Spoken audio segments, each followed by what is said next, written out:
Mesdames, Messieurs, bonjour, bonsoir, bonjour Léo. Bonjour. J'espère que vous avez joué au loto parce qu'on est vendredi 13 aujourd'hui. Ouais. Donc, Quant à moi, sapristi, quel bonheur d'être chauve et d'être débarrassé de tous ces cheveux qui me faisaient bouillir la cervelle. Aujourd'hui, Léo, nous sommes le vendredi 13. Tu viens de le dire. Et on fait le top 12. 25 moins 13 égale 12. Je le sais. C'est à moi en plus de commencer là, je peux faire le c'est bal. à toi de commencer. Et d'ailleurs, je peux juste faire une remarque. Déjà, on est à la moitié. On arrive déjà à la moitié de notre temps. Voilà. Et en plus, j'ai une remarque. Alors, je le dis avant qu'on commence aujourd'hui. Mais pour l'instant, Je on n'a t'écoute, mis Léo. aucun jeu à la même position. Non, c'est vrai. On s'est jamais retrouvé à dire présenter moi le c'est la même. Je sais plus quoi dire. La vidéo elle va être amputée de Voilà. moitié. Donc, Et bah peut-être que c'est aujourd'hui. C'est aujourd'hui. Parce que c'est la fatalité du vendredi 13. Ah, on va voir ça. Et ben, en tout cas, moi, ce que je peux dire, c'est que si jamais c'est toi qui dois copier, c'est toi qui copieras. Non. Si jamais quelqu'un doit copier sur l'autre, c'est toi qui copieras sur moi, parce que c'est moi qui commence. En 12e position, Léo, j'ai placé un jeu d'Alana Kessler, édité chez Yellow, qui coûte une vingtaine d'euros neuf, qu'on peut déjà trouver d'occasion pour une douzaine d'euros. Ce jeu est un party game. On y a beaucoup joué. Ce jeu, c'est Sink or Swim. Il s'agit d'un jeu de natation synchronisée. Et oui, vous m'avez bien entendu, Maryse, un jeu de natation synchronisée. Le thème a de quoi surprendre. Vendu comme ça, c'est pas... C'est un jeu totalement coopératif, qui se joue délirant avec une application. Déjà, sachez-le, vous aurez besoin d'une application pour jouer à ce jeu, mais elle n'est pas envahissante. Non, c'est vrai, c'est pas un jeu sur lequel on est tout le temps en train de lire un truc sur l'appli. Elle sert au début de chaque manche pour... C'est genre à prendre beaucoup de place sur ton ordi. Ah, non. Ça va. Je vais pas regarder, mais à mon avis, non, ça va. Donc, c'est un jeu de cartes. Chaque joueur va recevoir une main de cartes. Et il va s'agir de reproduire des séquences de cartes qui vont se trouver sur l'application, positionnées au milieu de la table, et de les reproduire à l'identique, à la même place. À l'identique, ça dépend. Certains joueurs vont devoir faire tel motif. Parfois, tous vont devoir faire le même, mais parfois, certains joueurs devront faire un motif et d'autres, un autre motif. Par exemple, certains joueurs devront mettre deux couleurs de la même carte, tandis que les autres devront mettre des cartes de valeur inférieure à 2, par exemple. Deux cartes de la même couleur. Alors, si on commence à jouer sur les mots, je vais dire... Et ça se joue à combien, monsieur? Alors, c'est pas marrant à tout seul. D'ailleurs, c'est pas prévu. À 2, c'est pas terrible. D'ailleurs, c'est pas prévu non plus. Ça se joue de 3 à 6. Il faut être au moins 3. Il faut pas être plus que 6. Bon, bah alors c'est quand même assez restrictif. Mais si vous êtes dans la bonne fourchette, vous allez rire. Et donc, il faut reproduire les motifs qui vous sont donnés par l'application. Mais ce qui est drôle, c'est que... Et vous avez un temps limité pour faire ça. Première manche, alors vous choisissez, il y a plusieurs niveaux, plusieurs missions, on va dire, génériques. Vous en choisissez une au début de la partie. Et donc, chaque mission est composée de 5 étapes. Première étape, on vous dit, il faut que chaque joueur mette une carte d'une couleur différente de ses deux voisins. Et vous avez un capitaine à chaque début de manche qui va dire qui fait quoi, en tout cas qui va trancher en cas de litige dans la façon dont on va jouer. Et c'est lui qui gère l'application. Il lance l'application, on a un chrono qui se met en place. En général, la première manche, c'est une dizaine de secondes. Donc chaque joueur doit mettre les cartes là, comme je vous dis. On y arrive ou on n'y arrive pas. Si on n'y arrive pas, on recommence, on a un peu plus de temps pour le faire. On entend la foule qui hue un peu, fait « Oh, bah c'est dommage, alors vous êtes nuls, dis donc, les nageuses là, ou les nageurs. » On recommence. Bon, une fois qu'on y arrive, on a une deuxième manche. Une nouvelle condition nous est imposée. Cette fois-ci, c'est peut-être qu'on mette des cartes qui se suivent numériquement. Le premier joueur met n'importe quelle carte, le joueur suivant doit mettre un de plus, puis après deux de plus, etc. Mais, et c'est là où ça devient drôle, c'est que cette nouvelle condition, elle n'efface pas la première. Les conditions s'ajoutent. Donc vous devez toujours remplir la mission 1, mais en plus vous devez maintenant remplir la mission 2. Vous avez plus de cartes que vous recevez au début pour le faire, évidemment, sinon ça ne marche pas. Un peu plus de temps. Et vous allez faire comme ça, jusqu'à devoir remplir simultanément 5 missions. Et à la fin, lorsque vous avez réussi à faire la 5e mission, non, on n'en parle pas. C'est la surprise, on ne dit pas. Et à la fin, à la 5e mission, quand vous avez terminé vos 5 missions, vous avez tout réussi, l'application, on ne sait pas sur quelle base véritablement, vous donne un score qui dépend du nombre d'essais qu'il vous a fallu pour y arriver, du temps que ça vous a pris, du temps, du nombre de joueurs, du temps qui s'écoulait entre chaque nouvel essai le temps de réflexion, de discussion, de palabres entre les joueurs, avec leur capitaine, pour savoir qui fait quoi en quel ordre. En tout cas, c'est un jeu qui, à l'arrivée, donne des parties assez drôles et très rythmées surtout. À chaque fois, vous avez 40 secondes pour jouer, enfin à peu près un maximum, quand vous pouvez poser 10 cartes de façon intelligente, en faisant gaffe à ce que font vos voisins aussi. 40 secondes, ça passe très vite.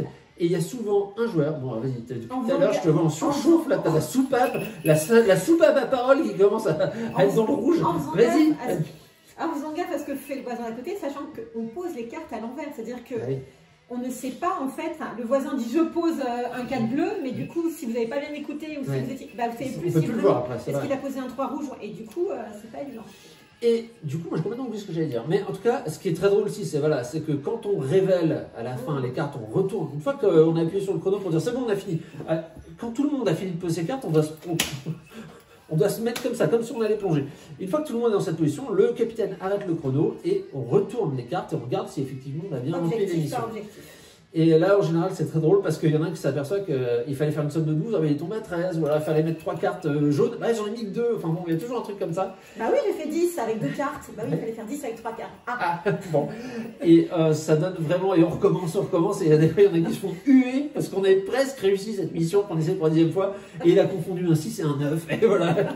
Bon, donc c'est un jeu qui est très très joueur, alors c'est un peu comme Esquisse, c'est pas un grand jeu sur le principe, mais c'est drôle. C'est un jeu collaboratif. C'est un jeu d'ambiance. C'est vraiment, faut pas se prendre la tête, faut pas se dire ah c'est moi qui suis nul. Si.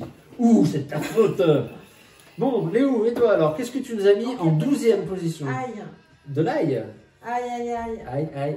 En 12e position, j'ai mis un jeu auquel je comprends pas grand-chose, mais auquel j'aime bien jouer. Alors ça laisse quand même encore beaucoup de possibilités. Enfin, donne plus d'indices. Paper Tales. Paper Tales. Qui est là. Il est là. Ah, il est là. Je peux pas. Alors, Paper Tales, c'est un jeu de. Comment t'as dit? Paper Tales. C'est un jeu déjà qui est magnifique. Enfin, les cartes sont très belles.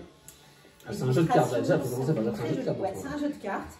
Alors, c'est un jeu de Masato Uesugi. C'est un jeu japonais à la base, qui n'était pas du tout dans cette ambiance. Illustré par Christine Alcouf. Et ça, je parle pas des éditeurs. Mais là, pour une fois que c'est pas Vincent Dutré, on va le dire. Et en plus, Christine Alcouf, elle a fait un travail formidable là-dessus. Peut-être qu'on le retrouvera ce jeu aussi dans mon top. Si c'est le cas, je vous en parlerai un peu plus en détail. Et c'est donc édité chez Catch Up Games. Je compte beaucoup sur ça. Donc ça joue de 2 à 5 joueurs. C'est des parties de 30 minutes à 1 heure. C'est un jeu de stratégie qui est basé sur des combinaisons de cartes. Donc en fait, les cartes peuvent ont une synergie en fait, certaines d'entre elles. D'autres, au contraire, il ne faut pas les prendre ensemble parce que ça enlève des points. Les cartes vieillissent. Oui, il faut que je parle plus fort, je regarde la carte. Ne le dis pas. Si je te rappelle, je fais un geste discret. Donc c'est un jeu où les cartes vieillissent. Et donc en fait, on a leur pouvoir qu'un certain temps.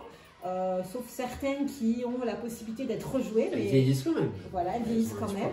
En fait, ça se matérialise comment? C'est qu'à la fin de chaque manche, on a un jeton vieillesse dessus. Et quand il y a... Et si on devait en mettre un deuxième, la plupart, elles disparaissent. Voilà. Sauf certaines qui peuvent rester. Oui. Bah, voilà. Et donc, c'est super sympa. C'est un jeu de deck building aussi. Un petit peu. Pas vraiment, non. C'est plutôt un jeu de draft. Ça ressemble beaucoup à Seven Nation Army, comme ça. Seven Wonders. Seven Wonders. Alors, Seven Wonders, je joue assez bien. À Paper Tales, autant dire que Vincent est imbattable. Comment ça? Ouais, c'est vrai, je suis imbattu. Non, il n'y a pas Arthur qui t'a battu? Non. Ah si, Juju, il m'a battu une fois. Voilà. Parce que, alors, il va encore trouver les... Voilà. Non, il y en a une. Non, mais c'est que j'avais dit, il y a un truc qui marche jamais, une stratégie qui marche jamais, c'est la stratégie de l'officine. Je vais l'essayer pour vous montrer. Effectivement, ça ne marchait pas, donc j'ai fini deuxième. Il est imbattable à ce jeu-là. Donc je pense qu'on retrouvera sûrement ce jeu très haut dans son classement. Mais... Toi, tu avais parié que je l'avais mis en deuxième place. C'est possible, en premier ou deuxième, ouais. Non, premier, tu m'avais mis Oltré, en deuxième Paper Tales, en troisième Ark Nova. Tel était ton pari. Pour l'instant, il est tenu. J'ai aucun de ces jeux ne figure encore dans ceux que j'ai dévoilés à présent. Alors que moi, cartographeur, tu t'es fait, mais poum! Oui, vous savez, c'est une aberration que tu aies mis cartographeur l'anglais. Ou 24. Enfin voilà, donc non, franchement, c'est sympa. Et même si je gagne jamais, je trouve qu'il est vraiment sympa ce jeu. En fait, j'étais obligée de le mettre dans les 24 premiers parce que sinon, je retrouvais mes valises devant la porte. Bon, tu l'as mis assez haut quand même, finalement. Ouais. Non, j'ai pas été obligée de le mettre assez haut. Eh bien, merci Léo. Alors, bah, c'est un choix forcément que je ne peux qu'approuver. À la rigueur, je peux trouver qu'il est un peu bas. Mais bon, c'est déjà. Oh là là là là, Shards of Infinity attaque tout. Eh bien, messieurs, dames, je vous remercie d'avoir suivi cette nouvelle émission où le décor est en train de, ma foi, de partir en vrille et en lambeaux, en quenouille. Je vous donne rendez-vous demain à peu près à la même heure, c'est-à-dire quand vous voulez, puisque sur Internet on fait ce qu'on veut, pour la suite de notre classement. Ne regarde pas, ce sera la 11e position. Top 11. Et ce sera le dernier classement avant qu'on rentre dans le top 10. C'est ça. Bah, normalement, ouais. À moins qu'on ait mis les ex-aequo, on n'a pas le droit. À demain.